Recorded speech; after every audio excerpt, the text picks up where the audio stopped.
একসময় সন্ধ্যা নামলে গ্রামগুলো জোনাকি পোকার আলোয় আলোকিত হয়ে উঠত, কিন্তু এখন সেই দৃশ্য আর দেখা যায় না। আমাদের চারপাশ থেকে জোনাকি পোকা হারিয়ে যাচ্ছে।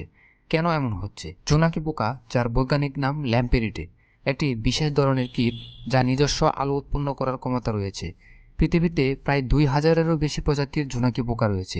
এদের আলো প্রাকৃতিক, কোনো ক্ষতিকর তাপ ছাড়াই সৃষ্টি হয়। জোনাকি পোকাদের আলো মূলত সঙ্গী খোঁজার জন্য ব্যবহার করা হয়, যা তাদের যোগাযোগে সাহায্য করে। কিন্তু এই জোনাকি পোকারা এখন বিলুপ্ত প্রায়। এর পেছনে বেশ কয়েকটি বড় কারণ রয়েছে। প্রথমত, কীটনাশক ও রাসায়নিক পদার্থের অতিরিক্ত ব্যবহার। এ ধরনের পদার্থ ফসলের ক্ষতিকারক কীটনাশক হলেও জোনাকি পোকা সহ অনেক উপকারী পোকার জন্য মারাত্মক ক্ষতিকর। দ্বিতীয়ত, আলোক দূষণ।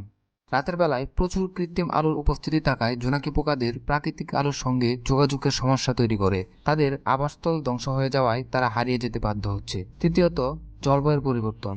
আবহাওয়ার পরিবর্তন জোনাকির প্রজনন ও জীবনচক্রে বাধা সৃষ্টি করছে। জোনাকি পোকারা শুধু আমাদের জন্য সুন্দর দৃশ্যই উপহার দেয় না, তারা পরিবেশের জন্য গুরুত্বপূর্ণ। জোনাকি পোকা কিছু কিছু ক্ষতিকর কীট খেয়ে আমাদের পরিবেশের ভারসাম্য বজায় রাখে। এদের বিলুপ্তি পরিবেশের কীটপতঙ্গের পরিমাণ বাড়িয়ে তুলতে পারে এবং জীববৈচিত্র্যের উপর নেতিবাচক প্রভাব ফেলতে পারে। আসুন আমরা সবাই সচেতন হই, অপ্রয়োজনীয় কীটনাশক ব্যবহার বন্ধ করি, আলোক দূষণ কমাই এবং আমাদের চারপাশে প্রাকৃতিক পরিবেশ রক্ষা করি। এভাবেই হয়তো আমরা জোনাকি পোকাদের বিলুপ্তি রোধে ভূমিকা রাখতে পারি। জোনাকি পোকার আলো আমাদের স্মৃতির মধ্যে নয়, বাস্তবেও আলোকিত হোক।